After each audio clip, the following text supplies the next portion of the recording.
Hi there, beautiful artist. Welcome to my Deep Dive Artist Academy, where we heal our relationship with our inner artist and follow their voice to become the highest version of artist we are meant to be.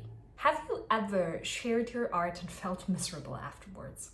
Or do you spend time finding reasons to explain why someone loving your work wasn't qualified to rate it, devaluing their opinion in the process?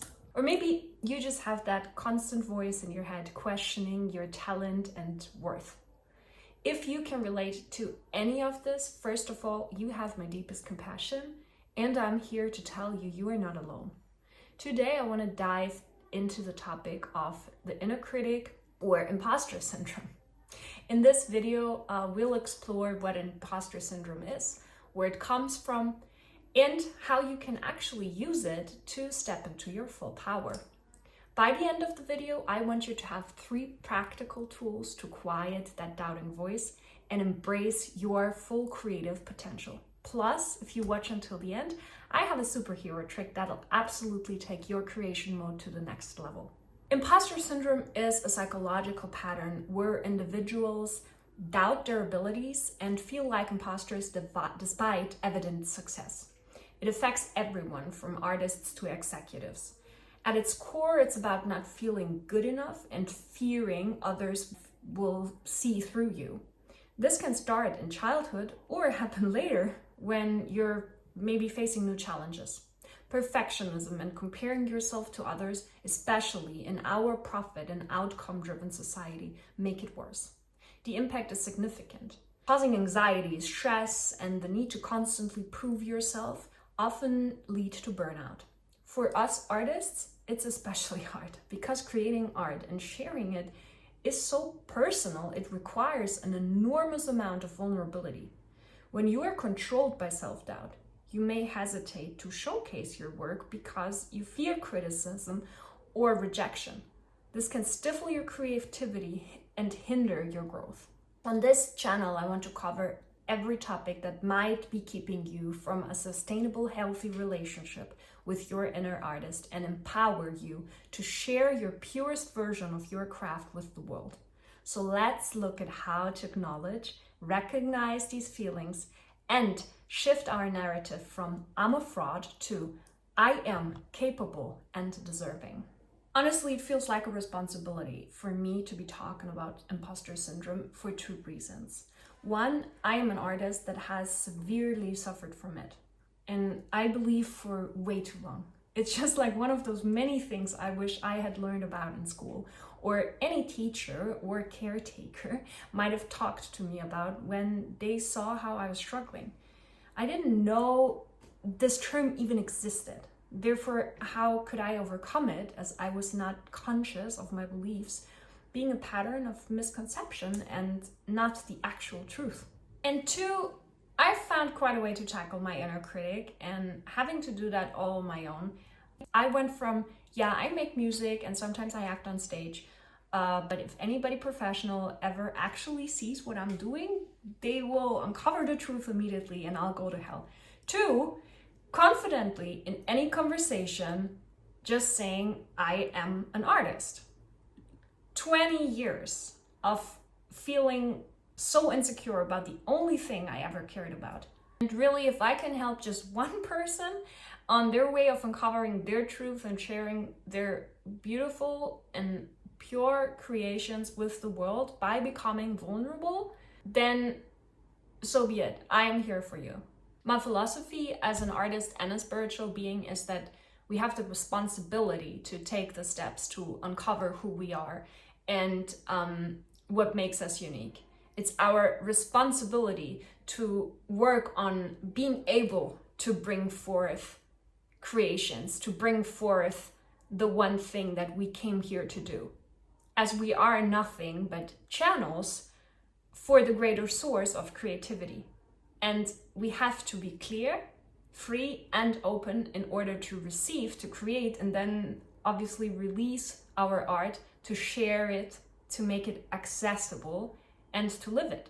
I will definitely make another video about this, what I call the full circle of creation. Let me know in the comments if you're interested.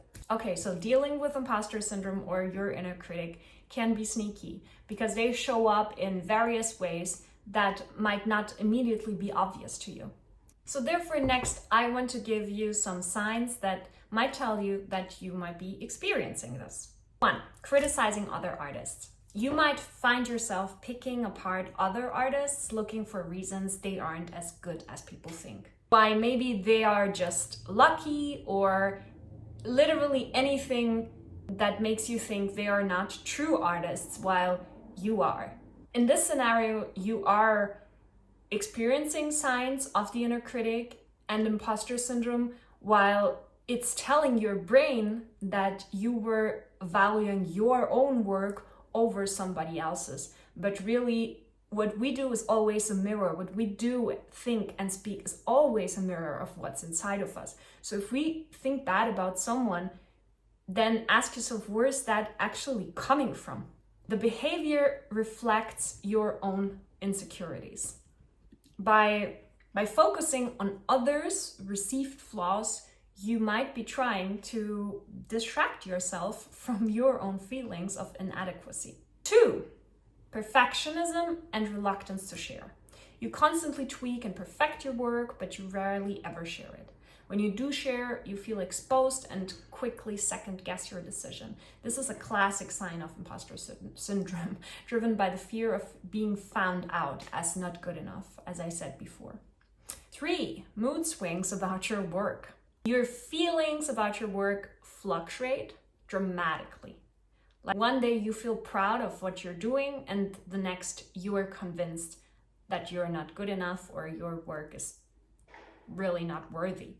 Generally, anything that is out of balance is something that you should be really having an eye on. These mood swings are a sign of imposter syndrome, where self-worth is tied to the perceived flaws in your work. So kind of like you can't perceive your work as equally worthy every single day, but you value your own work on your daily mood and your perception based upon your mood.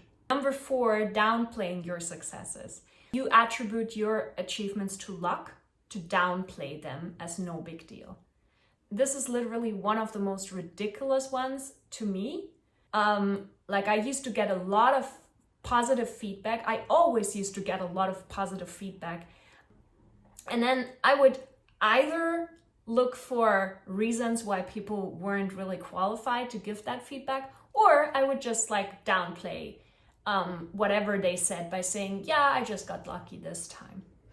Instead of owning your success, in this case, you feel like it's undeserved or that anyone could have done the same.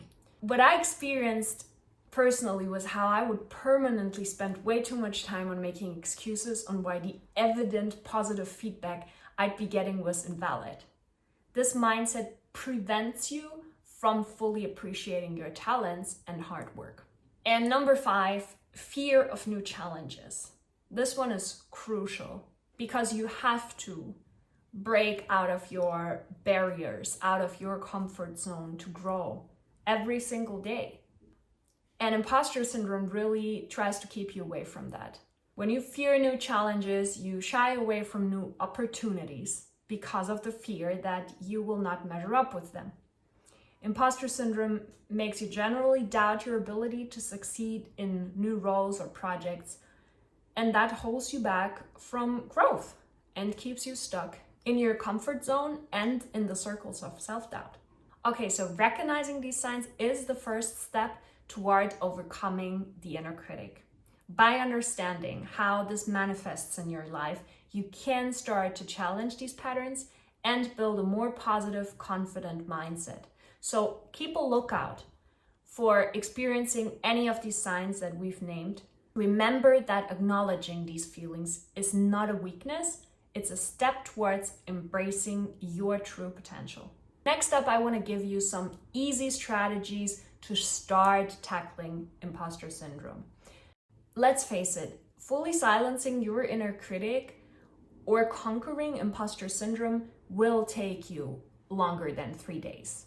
Yes, but you are here because you're taking the first steps. So I want to give you my top 3 easy to do daily habits to keep on track with this and start on a daily basis to tackle your inner critic, your imposter syndrome. My first strategy is journaling. You might be journaling already. I am pretty sure you are if you found your way to this video. There are, however, so many journaling methods, and I just want to suggest this specific one for you to specifically apply against your imposter syndrome. Write down your thoughts and feelings on a daily basis. Take 5 minutes and write down my imposter syndrome or my inner critic 5 minutes of the day. Write down your self-doubts and the beliefs that you have right now about your work. What exactly is it that's holding you back? What are the details? Write down what it is that you think about your work and what it is that you feel when you think about your work. And then in the next step, write positive affirmations. Positive affirmations, if you haven't worked with them, they are positive statements about yourself, turning around, reversing your current beliefs. For example, I am a talented artist, or my art is valuable. Make sure to work with affirmations daily from today on. Say these affirmations every day. Work on the affirmations that you initially started writing down on day 1. Write down the beliefs about yourself every single day. Just even make it 3 minutes if you really can't get yourself to do it. But work on these on a daily basis and see how they'll start to change. If you want to go really hardcore, put yourself to sleep with an 8-hour affirmation video. This might feel really crazy in the beginning, but I swear it works. Also make sure to check out my affirmation videos. I make my affirmation videos specifically for artists, specifically for the inner critic or imposter syndrome, so check them out on my channel. Strategy number 2. I really do these numbers weirdly. A daily habit to embrace your artist identity. So in this second strategy, I want you to create a daily habit to make something every day. Whatever it is, it can be really tiny, small. It can actually be the dinner you're cooking. It could be a drawing, of course, writing a 4-liner or a full poem, or not actually being able to write a full song on that day, but play some music, make up a couple of lines. The goal is really, however bad your inner critic is, however loud that voice of imposter syndrome becomes, make sure you do create. Write your lines, even if you feel bad about them. Write a 4-liner or make a little drawing. This is crucial. You do need to work against them. It's just like the affirmations. It's something you need to start doing regularly and every single day. Why? Because you need to start seeing you as an artist. You need to build something up that you can actually go back to. Even if it's just a notebook full of scribbling, you need to have something physical to actually go to, because that's what you're trying to do. And you have the imposter syndrome because of the reflection of the outside world, and because how that collides with your identity as an artist. And if you haven't aligned yourself with this identity yet, then you will need this physical evidence to go back to. And then you will start feeling and seeing that on the better days, this will get you real encouragement, and it'll get bigger and bigger and bigger, believe me. So tip number 2, start doing something daily. Just start. Strategy number 3. My third strategy is about reframing and balancing your social interactions.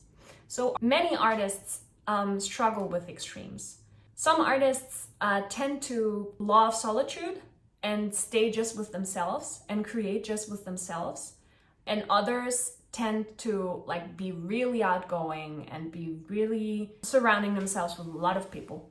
So in this third step, I just want you to analyze your own relationship to social interactions just in general.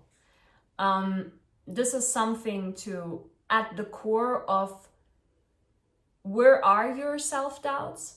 With whom are you mirroring them? Is it just with yourself, always only in your chamber? Maybe you need to include more qualified people into your life. By qualified, I mean people that you feel comfortable to talking about your art, people that have something to say about art, about your art. They don't need to be artists, obviously, but I think if you always only talk about your art with your mom, it might not be the greatest interaction. Art needs to be talked about. Art needs to be completed in communication. So you can't always stay by yourself in your chamber. Make this a priority. Make it a priority, even if you're socially awkward, to find at least 1 or 2 people to surround yourself with that make it more normal that you're an artist and that you work on these things. And then when you're on the other side of the extreme, when you constantly surround yourself with people and like you can't calm down, you always need to create, but you also always need to have people around you, you should also be reframing that, really. This might also just be a reflection of your self-doubts. And maybe if you are there, think about, like, write down how much time do I really actually spend with myself? How much time do I really actually spend thinking about my art? Do I actually have time to reflect my inner doubts, my inner critic? Or do I immediately, once this bad inner critic voice comes up, call my best friend and start whining about it? Because really, to overcome these kind of things, you can't be circling in the topic. You can't be calling your best friend every second your inner critic comes up. You need to step out of that.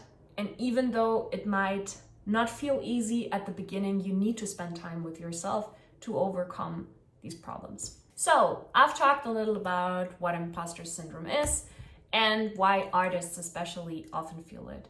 I've also explored with you these 3 strategies to help overcome it. In the end, I just want to tell you to remember it's not your fault that you are feeling stuck right now, but you have the power, and only you have the power, to overcome and to change this in your life. You can follow the voice of your inner artist and become as confident as you want to be, and you have the responsibility to do so. Believe me, from experience, your inner artist will come back creeping again and again and again if you try to avoid your path. So at the beginning of the video, I said I have a little superpower trick. I'd like to share it here. If you are ready to dive deeper into the overcoming of your imposter syndrome, I want to invite you to my mini course. I have a very, very affordable 5-day mini course. You can check out the link in my bio on my channel. In this course, in 5 days and tiny daily steps, we will explore the strategies I've just talked about further. They will start to help you embrace your creative potential. I have made this very affordable because I know exactly what it can feel like when all your soul is screaming to be released, but you just can't keep up with everything. Whenever you're ready, let's embrace this journey together, and please keep creating. If you enjoyed this video, please let me know in the comments, and of course follow my channel for more tips on how to unleash your inner artist and step into your full creative potential. Thank you so much for watching. Remember, you are worthy, you are capable. I love you. Namaste.